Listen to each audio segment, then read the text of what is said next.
3 months prior to getting this stem cell, I had had another stem cell, of which was taken from my own body. That, however, did not work.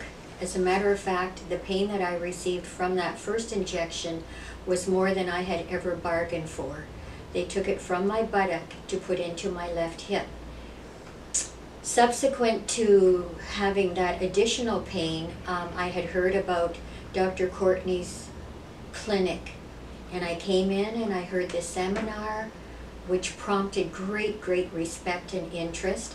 I subsequently had my injection, and from that day, which has been now 3.5 months, I go to the gym 5 days out of 7.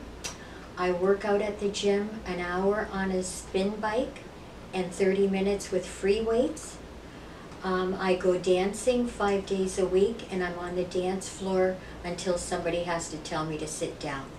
I do not, nor have I been limited, not for a second, since I've had this stem cell.